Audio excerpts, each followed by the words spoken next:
Sanjay Sharma. I'm your chemistry teacher and very welcome to CDS. Okay class, आज का जो topic है वो थोड़ा अलग हटके है क्योंकि मैंने लिखा हुआ है और ऐसा कोई जो टॉपिक है वो आपके सिलेबस में मतलब ऐसे वो कहीं मेंशन नहीं है। तो इस टॉपिक की क्या खास बात है और क्यों ये टॉपिक मैंने बिल्कुल अलग से इसके लिए एक सेशन बनाया है। तो सबसे पहले बच्चा this session is for your competition exam, ठीक है। जो कंपटीशन है, जो आपका नीट का जेई का कंपटीशन है, ठीक है, उसके लिए ये सेशन बहुत इंपॉर्टेंट होने जा रहा है, ठीक है। तो आगे आते हैं हमारे इस सेशन की तरफ, which is very important for your JEE and NEET, ठीक है। बहुत ही इंपॉर्टेंट होने वाला है। मैंने आपको इस सेशन के शुरू में ही जब मैंने चैप्टर को शुरू किया था तो मैंने कहा था कि कुछ इस तरह के क्वेश्चंस एग्जाम में आने लगे हैं जिसमें वो डायरेक्टली आपसे ऑर्डर पूछ लेता है, थोड़ा कंसंट्रेशन में चेंज करके, ठीक है। तो अब समझिए, order is a practical concept. तो अब कभी आप भाग कर तो जा नहीं सकते लैब में ऑर्डर निकालने के लिए। आपको क्या करना पड़ेगा, देयर आर सम रिएक्शंस जिनके ऑर्डर आपको याद रखने पड़ेंगे, ठीक है। उनके ऑर्डर जब आप याद रखते हो और एग्जामिनर आपसे पूछता है, जेई की तो लास्ट पास्ट मतलब कुछ सालों से काफी सारे क्वेश्चंस इस पर ऑर्डर पर आए हुए हैं। अभी जो मैं आपको एग्जांपल्स कराऊंगी वो सारे एग्जांपल्स आए हुए हैं। तो बेटा मान के चलो कि जो इस सेशन में रिएक्शंस मैंने लिखी हैं उनके ऑर्डर आपको बस याद रखने हैं, ठीक है। वो मैं तरीका बता दूंगी कैसे, ठीक है। तो आपको ये सेशन बहुत इंपॉर्टेंट है और कॉम्पिटिशन हम शुरू करते हैं बेटा इस सेशन को। देखिए बेटा, सबसे पहले तो हम बात कर लेते हैं फर्स्ट decomposition of N2O5 की, ठीक है। This is one of the very important example, ठीक है, N2O5 का डिकम्पोजिशन। अब बेटा जो N2O5 है, वैसे तो अभी आपको पता चल जाएगा, मैं अभी नहीं बता रही हूँ। N2O5 का जब डिकम्पोजिशन होता है बेटा, यहाँ पर मैं 2 लगा देती हूँ, तो it converts into 4NO2 plus 2। देखिए बैलेंस है क्या, चेक करिए, 4 कोर्स बैलेंस है, ठीक है। डन। अच्छा बेटा, ये तो हो गई मेरी फुल रिएक्शन। अब क्योंकि ये कॉम्प्लेक्स रिएक्शन है, तो ये सिंपल रिएक्शन नहीं है, ये क्या है, कॉम्प्लेक्स रिएक्शन है। तो अगर ये कॉम्प्लेक्स रिएक्शन है तो it will go through a mechanism, ठीक है। ये एक मैकेनिज्म के थ्रू जाएगी। तो हम लिख देते हैं सबसे पहला स्टेप जो होगा N2O5 का, बेटा वो जो N2O5 है ये टूटेगा NO2 प्लस NO3, और यही वाला जो स्टेप है आपका वो होगा स्लो स्टेप। कौन सा स्टेप होगा, स्लो। और आपको पता है अगर ये स्टेप स्लो है तो यही स्टेप क्या होने वाला है आपका, RDS यानी कि रेट डिटरमाइनिंग स्टेप होने वाला है, ठीक है। अब आगे बढ़ते हैं। जो N2O5 है बेटा, अब वो आगे रिएक्ट करेगा, किससे रिएक्ट करेगा भाई, NO3 से। NO3 से रिएक्ट करने के बाद में it will give you NO2, ठीक है, NO2, ओके, NO2, ठीक है, एंड 3NO2 प्लस O2, और ये होगी बेटा आपकी फास्ट रिएक्शन, ठीक है। क्या होने वाली है, ये आपकी फास्ट रिएक्शन होने वाली है। तो अब यहाँ देखिए बेटा, जो आपका रेट होगा वो क्या होगा, रेट बराबर क्या होगा, कि N2O5, यहाँ पर बेटा N2O5 है, N2O5 को देखिए, N2O5 ये RDS स्टेप है बेटा, RDS स्टेप है, रेट डिटरमाइनिंग स्टेप में देखिए N2O5 है, और N2O5 है अगर, तो यहाँ कितना है, ये है मेरा 1, ठीक है। बात समझ आ रही है बेटा। अब तो ये एक सिंपल रिएक्शन बन गई ना, सिंपल रिएक्शन हो गई, ठीक है। अब सिंपल रिएक्शन के लिए तो जो ऑर्डर हो गया वही हमारा यहाँ पर ये जो लिखा है वही उसका जो मॉलिक्यूलरिटी स्टोइकियोमेट्री की वही हमारा इसका ऑर्डर हो गया, यानी इसका ऑर्डर मेरा हो जाता है ना 1। आई होप इतनी बात मेरी क्लियर हो गई होगी आपको। Am I clear to you, ठीक है। तो ये क्या हो गया बेटा आपका, ये हो गया आपका first order reaction. First order reaction में और भी काफी सारे एग्जांपल्स हैं, जैसे कि आपका जितना भी न्यूक्लियर रिएक्शंस होती है बेटा, ऑल न्यूक्लियर रिएक्शंस वो सारी फर्स्ट ऑर्डर रिएक्शन होती है, और जितनी भी एंजाइम रिएक्शंस होती है बेटा वो भी आपका फर्स्ट ऑर्डर रिएक्शन होती है, ठीक है। गुड। अच्छा बेटा नेक्स्ट हम आते हैं अपने पार्ट पर, ये N2O5 का डिकम्पोजिशन। अच्छा बेटा मैंने आपको एक क्लास में एक डिकम्पोजिशन पढ़ाया था, डिकम्पोजिशन ऑफ H2O2। जल्दी बता दीजिए मुझे डिकम्पोजिशन ऑफ H2O2, ठीक है। यहाँ पर हेडिंग डालेंगे बेटा फर्स्ट ऑर्डर। फर्स्ट ऑर्डर अभी मैं फर्स्ट ऑर्डर का पढ़ा रही हूँ आपको। तो डिकम्पोजिशन ऑफ H2O2 बताइए कौन सा रिएक्शन होता था, ये अभी पढ़ाया था इससे पिछली वाली क्लास में। H2O2 2H2O 2 डिकम्पोज होके क्या बनाता था H2O प्लस O2, यहाँ हो गया 2, ठीक है। मॉलिक्यूलैरिटी इसकी कितनी आई थी, मॉलिक्यूलैरिटी कितनी आई थी बेटा, स्पेलिंग गलत लिखी है, ठीक है। मॉलिक्यूलैरिटी आई थी इसकी कितनी, कितनी आई थी बेटा, इसकी आई थी मॉलिक्यूलैरिटी 1, और ऑर्डर कितना आया था बेटा इसका, ऑर्डर भी था इसका 1, ठीक है। तो डिकम्पोजिशन ऑफ H2O2 यानी कि मैंने आपको कितने रिएक्शंस करा दिए हैं, decomposition of N2O5, decomposition of H2O2, सारे न्यूक्लियर रिएक्शन और enzyme reactions are of your first order reactions. Am I clear with it? Okay चलिए फिर आगे बढ़ते हैं, फटाफट आगे बढ़ते हैं। देखिए बेटा ये तो हो गए मेरे फर्स्ट ऑर्डर के एग्जांपल्स। अच्छा अब अगर मैं डिकम्पोजिशन H2O2 का अच्छा बेटा फर्स्ट ऑर्डर रिएक्शन में बताओ, एक एग्जांपल रह गया आपका, एक एग्जांपल H2 इसका फर्स्ट ऑर्डर का रह गया। याद करो inversion of cane sugar was also the first order reaction, और इथाइल एसीटेट लिख लेना इनको कॉपीज में, ठीक है। वो 3-4 एग्जांपल्स हो गए, इसके बाद में लिख लेंगे इथाइल एसीटेट, हाइड्रोलाइसिस ऑफ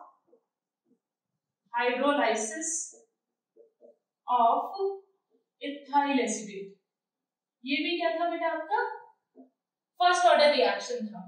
और इन्वर्जन ऑफ केन शुगर भी क्या था, जल्दी बताइए, इन्वर्जन ऑफ केन शुगर भी क्या था, फर्स्ट ऑर्डर रिएक्शन था, ठीक है।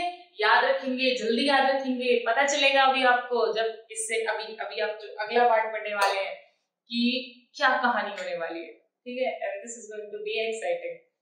देखिए ये हो गया, अब आते हैं हम अपने अगले सेशन के अगले पार्ट की तरफ आते हैं बेटा, ठीक है। जरूर इसको नोट डाउन कर लेना उस रिएक्शंस में। हम बेटा मेरा नेक्स्ट एग्जांपल जो है वो है डिकम्पोजिशन, डिकम्पोज हो रहा है कौन, मेरा फेवरेट H2 हाइड्रोजन पेरोक्साइड इन एल्केलाइन मीडियम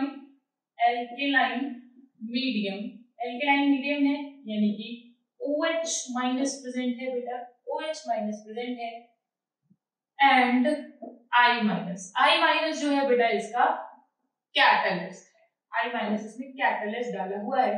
तो इसके प्रेजेंस में वो पूछ रहा है कि बताइए ऑर्डर कितना होगा, ठीक है। अब समझते हैं बेटा H2O2 तो हमारा भाई वैसे ही टूटेगा जैसे पहले टूटा था, बस अब नई बात क्या हो गई कि हमारा I माइनस आ गया है OH माइनस के साथ, ठीक है। बेटर होगा अगर आप H2O2 in I minus slash alkaline medium लिखें, ठीक है। ओके ये हो गया, ये टूट के बनाएगा बेटा H2O प्लस O2 एंड ये हो गया यहाँ पर 2, ये हो गई मेरी रिएक्शन बैलेंस्ड, क्लियर, ठीक है। आगे देखो बेटा ये मैंने रिएक्शन लिख दी है। अब आते हैं इसकी मैकेनिज्म पर।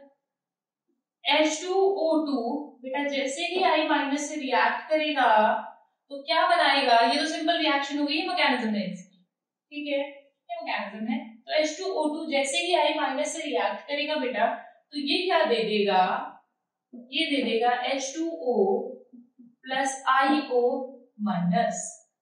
अब ये IO माइनस जाएगा, दोबारा H2O2 से रिएक्ट करेगा और क्या दे देगा बेटा, यहां से ये I माइनस अलग हो जाएगा यहाँ से बेटा ये H2O अलग हो जाएगा, और बेटा आपको पता है यहाँ से एक ऑक्सीजन निकला, यहाँ से एक ऑक्सीजन, तो आपका ये बना देंगे O2। ठीक है, डन, गुड। अब बेटा इसमें ये वाला जो पार्ट होता है that is your slow reaction, और अगर ये स्लो है, अगर ये स्लो है तो यही मेरा क्या है बेटा, RDS है। ठीक है, रेट डिटरमाइनिंग स्टेप है। इतनी बात क्लियर हो गई? Very good. अगर मेरी इतनी बात क्लियर हो गई है तो मुझे RDS स्टेप से ही क्या करना पड़ेगा बताइए, रेट निकालना पड़ेगा। तो मेरा रेट बराबर क्या हो गया, K H2O2 and I minus। Is that clear? यही तो होगा बेटा, स्लो स्टेप से देख लिया, इन दोनों पे डिपेंड कर रहा है।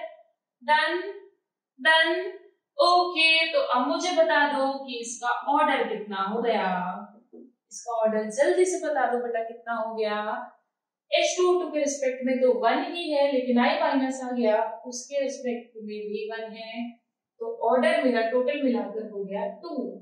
लेकिन सवाल में आपको ध्यान देना होगा, मान लीजिए वो आपसे क्वेश्चन में पूछ ले कि ऑर्डर H2O2 का ऑर्डर बताना है, decomposition of H2O2 in I minus alkaline medium, find or tell me the order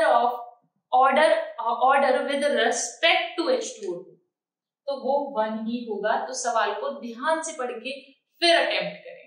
ठीक है, अगर उसने फुल रिएक्शन का ऑर्डर पूछा है तो that would be come out to 2, लेकिन अगर वो पूछ रहा है with respect to H2O2 that would be 1, with respect to I minus that would be 1। Am I clear to you? अगर सिंपली डिकम्पोजिशन हो बिना किसी कैटलिस्ट के, बिना एल्कलाइन मीडियम के, तो ऑर्डर 1 होता है, लेकिन अगर आपने मीडियम रख दिया एल्कलाइन तो आपका ऑर्डर क्या हो जाता है, 2। ठीक है, अब समझिए मैंने ये एग्जांपल्स आपको लिखवाए। ठीक है, अब ये आते हैं फटाफट। यहाँ पर ये मेरा फर्स्ट हो गया, अब आते बेटा नेक्स्ट एक पार्ट पर, इथाइल एसीटेट, इसको हटा ही देते हैं। ठीक है, अब बेटा सोचो कि सिर्फ हमने मीडियम चेंज किया तो ऑर्डर चेंज हो गया। यही तो मैंने आपको वहां पर भी बताया था, इससे पिछला सेशन जो हुआ था उसमें मैंने आपको यही तो बताया था कि order can be change with the experimental conditions. ठीक है, ये वाला क्वेश्चन बेटा जेईई में आया हुआ है। ठीक है, ये ऑर्डर पूछा हुआ था बेटा, तो you have to remember it. याद है तो जल्दी से आप कर दीजिए, नंबर ले जाइए, नहीं याद तो करते रहिए कैलकुलेट। ठीक है, करते रहिए जो उसने लिखा है, करते रहिए उसमें कहानी। देखिए बेटा आगे आते हैं हम कि जो मेरा नेक्स्ट पार्ट है दैट इज हाइड्रोलाइसिस और हाइड्रोलिसिस ऑफ इथाइल एसीटेट। कहोगे मैम करा तो दिया था मैंने, लेकिन मैंने मीडियम चेंज नहीं किया था। अब क्या कर रहे हैं हम, मीडियम को चेंज कर रहे हैं। H2O2 तो हमने पहले भी किया था, लेकिन हमने अब क्या किया था, मीडियम बदल दिया। अब क्या करेंगे, इथाइल एसीटेट तो हमने पहले भी किया था, लेकिन अब क्या करेंगे, उसका मीडियम बदल देंगे। Hydrolysis of ethyl acetate in alkaline medium. अब देखिए बेटा, अगर एल्कलाइन मीडियम में इथाइल एसीटेट जो है इसका आप हाइड्रोलाइसिस करेंगे तो बनेगा तो वही, प्रोडक्ट में कोई चेंज नहीं आएगा, product would be going to same. ठीक है, it would be going to be क्या बोल रही हूं मैं it would be the same. ठीक है, पागल हो जाता है सुबह से पढ़ाते पढ़ाते। देखिए C2H5OH, ठीक है, हो गया डन। अब देखो तो रेट बराबर क्या होता है, रेट बराबर क्या हो गया बेटा, K आपने ये लिखा CH3COO C2H5 एंड वाटर तो एक्सिस में, इसको तो हम लेंगे नहीं, बट मेरा जो OH माइनस है अब ये इस पर भी डिपेंड करेगा, और जो ऑर्डर आपका हो जाएगा दैट वुड बी 2। डन, समझ में आई बात? ठीक है, आपने क्या आपने एक्सपेरिमेंटल कंडीशंस को थोड़ा बदल दिया और ऑर्डर क्या हो गया, चेंज हो गया। क्लियर? डन? तो बेटा ये कुछ रिएक्शंस थी जो पेपर में आई हुई थी, इनके ऑर्डर्स पूछे हुए थे, तो आप लोगों को इनको अच्छे से कर लेना है, इनका मैकेनिज्म कर लेना है। ठीक है, मैकेनिज्म कर लोगे, एक बार बस कॉपी में लिखकर देख लो, दोबारा जब मतलब लिखकर देख लोगे तो तुम्हें ये याद हो जाएंगे। ठीक है, कौन सा किस ऑर्डर का है। ये नहीं कि सारी रिएक्शंस को याद करना है, बस जो मैंने कराई है इस सेशन में उनको कर लो, तुम्हारा काम हो जाएगा, क्वेश्चन हो जाएगा। ठीक है, चलो बेटा इसी बात पे एक क्वेश्चन कर लेते हैं जो आपका जिस तरह का आपके एग्जाम में पूछ लिया जाता है, उस क्वेश्चन को करके हम इस सेशन को खत्म करते हैं। ठीक है, उस तरह के क्वेश्चंस बेटा आपसे एग्जाम में पूछ लिए जाते हैं। सो क्वेश्चन इज, मतलब ये क्वेश्चंस तो थे, इनमें से तो पूछेगा ही। ठीक है, और किस तरह का क्वेश्चन बन सकता है वो देखिए। 2O3 चेंज हो रहा है 3O2 में। ठीक है, इसमें चेंज हो रहा है एंड फर्स्ट रिएक्शन आपको गिवन है कि जो O3 है वो आपका के इक्विलिब्रियम में है O2 प्लस O में। बेटा जो भी इक्विलिब्रियम रिएक्शन होगी वो होगी आपकी फास्ट। ठीक है, और उसमें सेकंड रिएक्शन मुझे गिवन है कि जो मेरा O2 है, ठीक है, जो मेरा O2 नहीं O3, जो मेरा O3 है वो मेरा रिएक्ट कर रहा है O से और वो दे रहा है मुझे 2O2। ठीक है, O3 तभी तो ये 2 हो जाएगा, O से ऊपर जाएगा, सही है बिल्कुल। ठीक है, और ये वाला जो मेरा स्टेप है ये है मेरा स्लोप स्टेप। ठीक है, और वो हमसे पूछ रहा है कि राइट रेट एक्सप्रेशन, मुझे रेट एक्सप्रेशन बता दीजिए। ठीक है, और I can say rate law, rate expression लिख दो, रेट लॉ लिख दो, दोनों ही सेम। ठीक है, अब वो मुझसे ये पूछ रहा है, ये सवाल है, जवाब देखते हैं बेटा किस तरह से हम इसको करेंगे। देखिए सबसे पहले तो ये समझिए, ये जो मुझे रिएक्शन गिवन है अगर मैं इन दोनों को ऐड करूंगी तो O से O कट जाएगा और मेरी यही रिएक्शन आ जाएगी जो मेरी ऊपर है।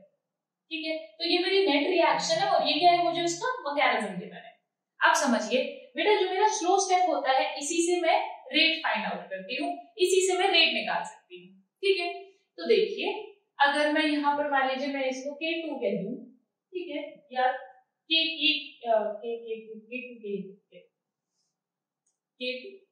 ठीक है, K2 कह दिया, तो देखिए बेटा जब आप लिखेंगे रेट तो रेट बराबर किसके होगा, जो स्लो स्टेप होता है यही तो आपका रेट डिटरमाइनिंग स्टेप होता है, आइडियल स्टेप होता है। यानी फास्ट से तो सिर्फ मैं इक्विलिब्रियम लिख सकती हूँ, के इक्विलिब्रियम लिख सकती हूँ, स्लो से ही मैं रेट को डिटरमाइन करूंगी, तो यानी कि मेरा रेट बराबर हो जाएगा K2 O3 एंड OK। बताइए, डन, वेरी गुड। ठीक है, ये हो गया। अब देखो बेटा ये जो फास्ट इक्विलिब्रियम गिवन है इससे आप क्या करो, इससे आप लिख लो कि इक्विलिब्रियम की वैल्यू, कि इक्विलिब्रियम बराबर किसके होगा भाई, प्रोडक्ट अपॉन रिएक्टेंट, यानी कि O2O divided by O3। Very good. अब देखो बेटा यहाँ इस वाले में सारी बातें ठीक है, लेकिन ये जो इंटरमीडिएट गिवन है O, ये जो इंटरमीडिएट मुझे गिवन है ये इस रिएक्शन में नहीं आ रहा है, तो जो भी इंटरमीडिएट है वो नेट रिएक्शन नहीं आएगा, ऑफ कोर्स सिंपल सी बात है, वो कभी नहीं आएगा। तो आपको उस इंटरमीडिएट को एलिमिनेट करना होगा, यानी कि मुझे O3 को तो ऐसे ही छोड़ना है, लेकिन मुझे इस इंटरमीडिएट को एलिमिनेट करना है। इसको एलिमिनेट करने के लिए ही आपको ये एक्सप्रेशन नंबर 1 गिवन है। ठीक है, अब इस एक्सप्रेशन से आप क्या करेंगे, यहाँ से आप O की वैल्यू निकाल लेंगे, तो O की वैल्यू जो होगी वो क्या हो जाएगी, यहाँ कर देते हैं, O की वैल्यू जो होगी वो हो जाएगी K equilibrium K EQ O3 divided by O2, और आप इसको उठाकर यहाँ रख दीजिए, इक्वेशन 1 हो गई, ये इक्वेशन 2 हो गई। So put value of O in equation 1।